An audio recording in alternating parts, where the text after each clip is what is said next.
Assalamualaikum warahmatullahi wabarakatuh. Saya dari kelompok 7 ingin mempresentasikan bab 5 analisis data pengendaraan jauh satelit kasus prediksi panen padi. Pendahuluan, lebih dari 1000 satelit buatan manusia mengorbitkan di luar angkasa yang berputar mengikuti rotasi bumi dan berstatus masih aktif atau dimanfaatkan manusia. Satelit dimanfaatkan untuk keperluan di berbagai bidang, misalnya Lifter 2014, Blitar 2019, Blitar 2020.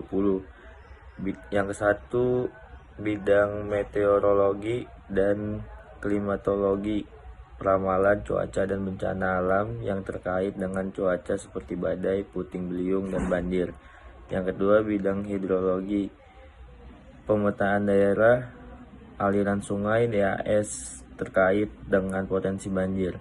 Yang ketiga, bidang kelautan, pengamatan dan gelombang laut, pemetaan perubahan pantai akibat erosi dan sedimentasi. Yang keempat, bidang pertanian dan kehutanan, pengenalan dan klarifikasi jenis tanaman, evaluasi kondisi tanaman, perkembangan luas hutan dan perkembangan produksi tanam. Data pengendalian jauh satelit sebagai alat pantulan dari gelombang tersebut dan mengirimnya ke stasiun di bumi. Kiriman satelit tersebut direkam sebagai data format band-band spektral. Tiap band dapat berupa citra foto maupun non-foto dan berisi data hasil penginderaan dengan gelombang tertentu. Berdasarkan spektrum elektromagnetiknya, citra foto dapat dibedakan menjadi 3, yaitu foto elektromagnetik yang dibuat dengan menggunakan tampak dari band atau saluran biru hingga sebagian hijau mikrometer. Yang kedua, foto ultraviolet yang dibuat dengan menggunakan struktural violet dengan panjang gelombang 0,29 mikrometer. Yang ketiga, pankromatik yang dibuat menggunakan spektrum tampilan mata. Foto pankromatik dibedakan menjadi 2, yaitu pankromatik hitam, putih, dan foto inframerah. Foto prismatik hitam putih digunakan dalam berbagai bidang, misalnya di bidang pertanian digunakan untuk pengenalan dan jenis tanaman, evaluasi kondisi tanaman, dapat perkiraan produksi tanaman. Yang kedua, di bidang kehutanan digunakan diidentifikasikan jenis pada perkiraan volume kayu dan perkembangan luas hutan. Yang ketiga, di bidang sumber daya air digunakan untuk mendeteksi pencemaran air, evaluasi kerusakan akibat banjir, juga angin, tanah, dan air permukaan. Berdasarkan spektrum elektromagnetik, citra non-foto dapat dibedakan menjadi 2, yaitu citra inframerah termal, yaitu citra yang dibuat dengan spektrum inframerah termal. Yang kedua, citra radar, dan citra gelombang mikro, yaitu citra yang dibuat dengan spektrum gelombang mikro. Tiap jenis satelit buatan sesuai dengan fungsinya menghasilkan rekaman data hasil pengendaraan dengan ciri-ciri tersebut. Data ini diberi nama tertentu dengan terkait dengan fungsinya maupun nama satelit. Misalnya citra satelit cuaca, yang kedua citra satelit geodesi dan sumber daya alam dengan resolusi rendah, yang ketiga dengan resolusi tinggi, yang terakhir dengan citra satelit sumber daya alam dan lingkungan hidup generasi terbaru dengan resolusi spektral yang lebih lengkap. Penjelasan singkat tentang satelit Landsat dan Spot dan band-band spektral yang dihasilkan. Satelit Landsat Min-7 diluncurkan dari California pada April 1999. Citra Landsat 7 terdiri dari 8 band atau lapis data. Data tiap band merupakan hasil penginderaan dengan panjang gelombang tertentu.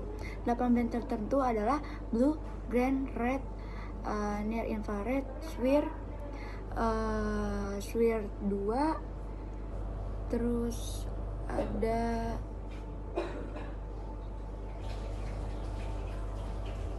pentromatic. dan mineral. Luas liputan lensa 7 per scan adalah 185 km dan 185 km. Landsat mempunyai kemampuan untuk meliputi daerah yang sama dengan permukaan bumi pada setiap 16 harinya.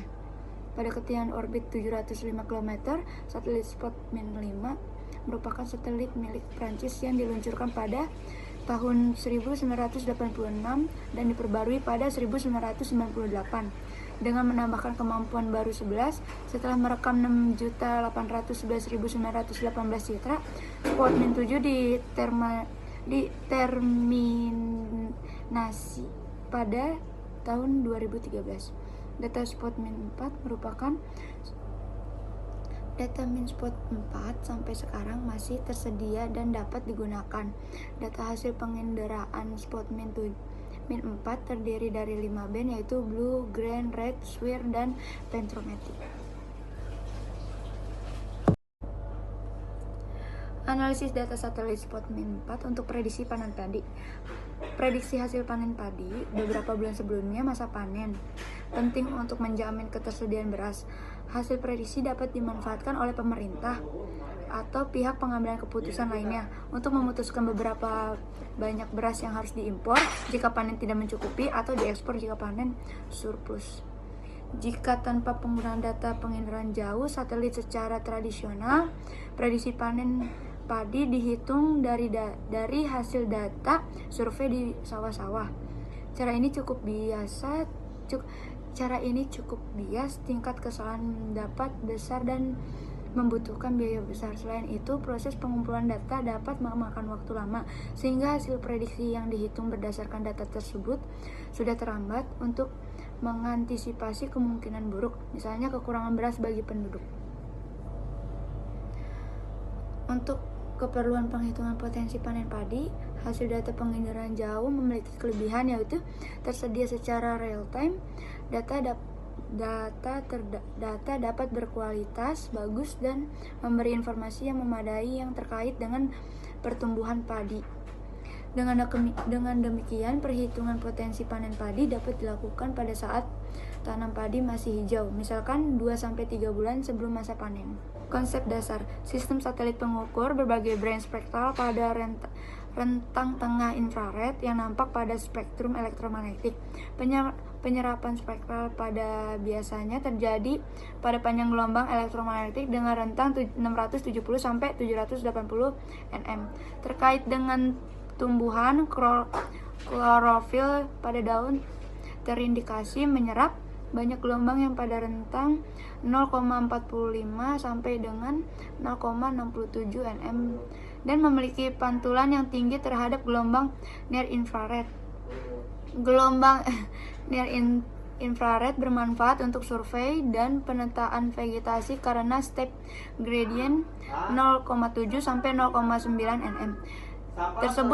Tersebut hanya diproduksi oleh vegetasi atau tumbuh-tumbuhan.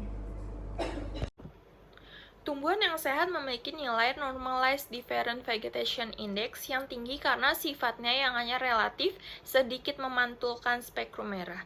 Vegetation Index menyatakan besaran ukuran optikal terhadap kehijauan kanopi dari tumbuhan, dalam hal ini padi.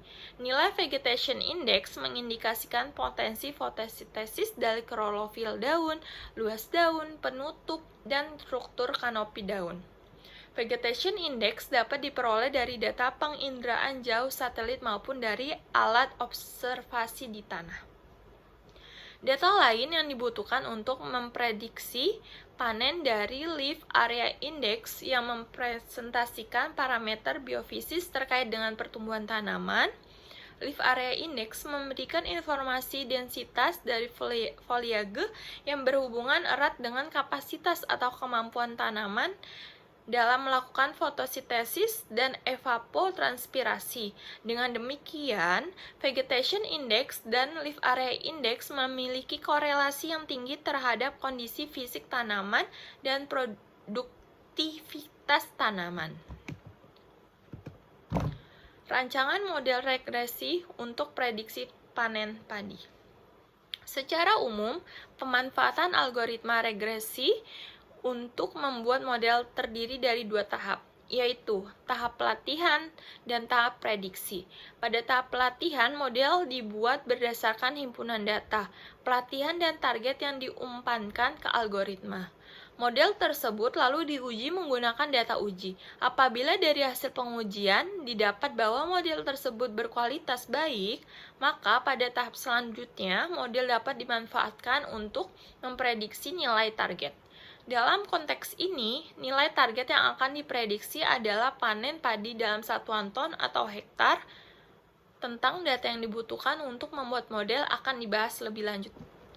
Penyimpanan data untuk pembuatan model. Sebelumnya sudah diidentifikasikan bahwa Vegetation Index, Normalist Different Vegetation Index, dan Leaf Area Index merupakan data penting yang dapat mengindikasikan hasil panen padi. Nilai Vegetation Index dan Normalist Difference Vegetation Index terkait dengan band-band spektral satelit, sedangkan nilai Leaf Area Index diukur dengan alat di lokasi sawah. Pertanyaannya, bagaimana memperoleh nilai-nilai Vegetation Index dan Normalist Different Vegetation Index dari data satelit? Kedua, bagaimana 80 mendapatkan nilai Leaf Area Index? Ketiga, bagaimana menyimpan himpunan data yang siap untuk diumpankan ke algoritma regresi sehingga model prediksi dapat dihitung. Untuk dapat mencari solusi terhadap pertanyaan-pertanyaan tersebut dibutuhkan langkah yang cukup panjang. Lokasi dan area sawah yang dipilih tentunya haruslah yang diindra oleh satelit spot 4.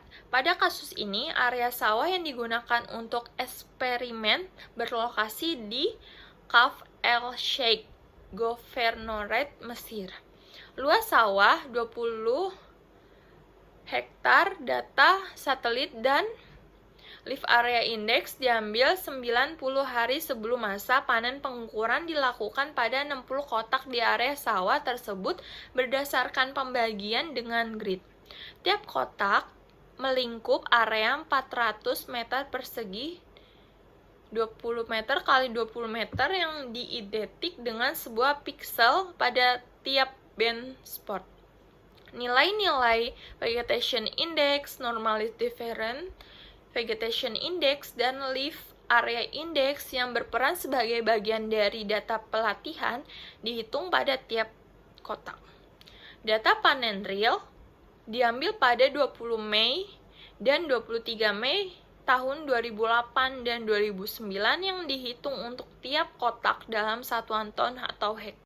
3 tipe jenis data yang digunakan pada tiap kotak sawah adalah 1. Data spektral yang dikumpulkan langsung dari satelit spot. 2. 6 nilai indeks vegetasi hasil kalkulasi dengan rumus tertentu. 3. Leaf Area Index dan nilai panen padi pada hasil observasi.